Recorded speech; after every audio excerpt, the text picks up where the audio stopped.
गली गली, मोहल्ले मोहल्ले, चौराहे चौराहे कुछ पागल, कुछ जुनूनी, उनको लगता है कि वो सनातन सभ्यता को गली गली, मोहल्ले मोहल्ले तलवार के जोर पर डरा करके समाप्त कर देंगे।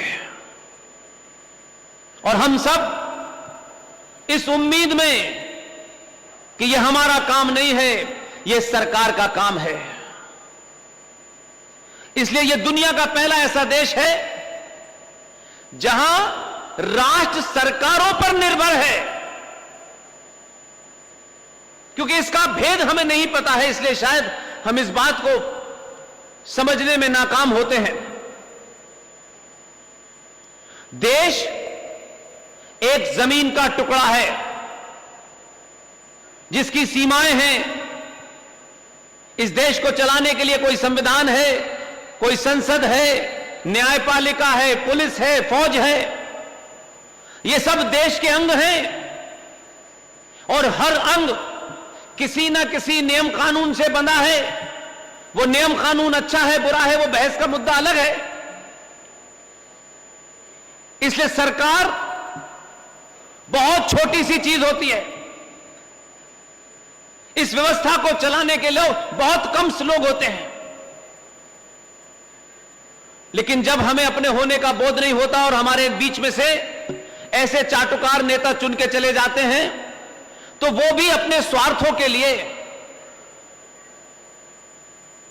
उन तमाम शब्दों का अनर्थ करके सत्ता पे बैठ के वापस चले तो जाते हैं लोगों के बीच में, लेकिन राष्ट्र मरने लगता है। इसलिए आज जब लोग ये कहते हैं कि देश खतरे में है, मैं कहता हूं बिल्कुल गलत कह रहे हैं, सरासर झूठ बोल रहे हैं। वो ये नहीं चाहते कि आपको जो रियल इशू है वो पता चले। ये देश कम से कम 2022 में बिल्कुल भी खतरे में नहीं है। इस देश को कोई चुनौती नहीं दे सकता दुनिया में। उसका कारण है कि देश वाली सत्ताएं में बैठे लोग हैं, उन्होंने इस देश को सुरक्षित करा है,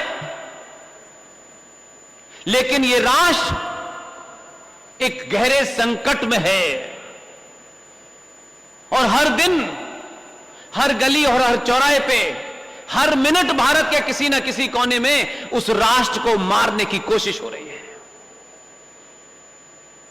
क्योंकि हमें यह बताया गया हर मर्ज की दवा सरकार है, और सरकार अच्छी हो बुरी हो वही सब कुछ करेगी। तो कहा यह जाता है कि जैसी जनता होगी वैसा राजा होगा। यह बात कुछ हद तक सही है। यही कारण था कि जब आप सरकार चुनते थे, सरकारें दिल्ली में बनती थी, तो कभी हमने भारत राष्ट्र के उस गौरव की तरफ ध्यान नहीं दिया कि हम कौन थे, किसकी संतानें थे। लिहाजा हमारे से गलती हुई, और उस गलती में हमने ऐसे ऐसे लोग चुने कि जिस भारत राष्ट्र की धरती को आचार्य चाणक्य से जाना जाता हो, उस धरती पे आज चाणक्य नहीं पैदा हो रहे, चाटुकार पैदा हो रहे हैं। और ऐसे मूर्ख लोग चुने हमने। वैसे एक परिवार के रूप में अगर हमारे घर से कोई भी आदमी, हमारा बड़ा बुजुर्ग, हमारी मां, बहन, बड़ा भाई जब घर से निकल करके किसी, तो पूरे परिवार की कोशिश होती है कि यह हमारे परिवार का एक रिप्रेजेंटेटिव है, कहीं से भी कोई ऐसी कमी ना हो जिससे परिवार के ऊपर निशान लग जाए। इसकी हम चिंता करते हैं एक परिवार के रूप में।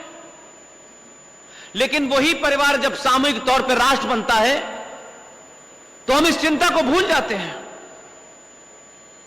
इसलिए आज कई ऐसी घटनाएं हैं जो शायद आज की जनरेशन, जिन्होंने कल नहीं देखा है उनको लगता है कि कुछ बदला नहीं है। हम जैसे लोगों से पूछिए क्या बदला है। इस भारत में ऐसे ऐसे लोगों को आपने चुना, ऐसे ऐसे लोगों को आपने सत्ता पे बिठाया कि भारत का एक विदेश मंत्री भारत की तरफ से यूएनओ के अंदर भारत का प्रतिनिधि बन के गया। और यह बात कभी इसलिए नहीं हुई हमारे यहां कि लोगों को न पता चले। अगर आप भारत को अपना एक परिवार मानते हैं, सनातन को अपनी आस्था का केंद्र मानते हैं, इन परंपराओं को, मंदिरों को, आस्थाओं को, मान्यताओं को अगर आप अपना मानते हैं तो आपके दिल में दर्द होगा कि अगर भारत राष्ट्र कहीं नीचा हो रहा है तो। एक विदेश मंत्री, ये जोड़ तोड़ की सरकारें बनने से सरकार तो बन जाती है, लेकिन जब सरकार की नुमाइंदगी करने दुनिया के किसी फोरम पे कोई जाता है तो उन दुनिया के लोगों को इसकी चिंता नहीं होती कि इनके यहां सरकार 20 पार्टी से बनी है, 15 पार्टी से बनी है। वो ये देखते हैं कि ये भारत का नुमाइंदा है, ये भारत का रिप्रेजेंटेटिव है, ये वहां का प्रतिनिधि है। उसके चलने से, उठने से, बैठने से, बोलने से वो ये तय करते हैं कि भारत के लोग कैसे होंगे। हमने ऐसा विदेश मंत्री चुना, इसकी चर्चा नहीं हुई। लेकिन यह निजी तौर पर जब आप बाहर निकल के जाएंगे देश में, दुनिया आपके सामने खड़ी होगी, तो उस विदेश मंत्री के उस कर्तव्य के कारण आप जाने जाएंगे। आप लाख बहुत महंगे कपड़े पहने हो, बड़ी गाड़ी में घूम रहे हो, लेकिन आपकी पहचान यह होगी कि आप कैसे लोगों को चुनते हैं। एक विदेश मंत्री यूएनओ के अंदर भारत का नुमाइंदा था। जब भारत की बारी आई और उन्हें भारत का पक्ष रखने के लिए बुलाया गया, जो दुनिया की सबसे बड़ी संसद होती है, तो जब तक जितने भाषण चल रहे थे तो वो सो रहे थे, और जब बोलने गए, मंच पे खड़े हुए और भारत की तरफ से उन्होंने बोलना शुरू किया, तो आप सोचिए आधा भाषण पढ़ चुके थे। और यह बात किसी को शायद इसलिए समझ नहीं आई कि भाई ये तो पढ़ ही रहे, बोल ही रहे। तब विदेश मंत्रालय के एक सेक्रेटरी को समझ में आया कि हमारा विदेश मंत्री जब दुनिया बोल रही थी तो वो नींद में था, और जब भाषण देने गया तो उसके हाथ में पुर्तगाल का कागज था। वो पुर्तगाल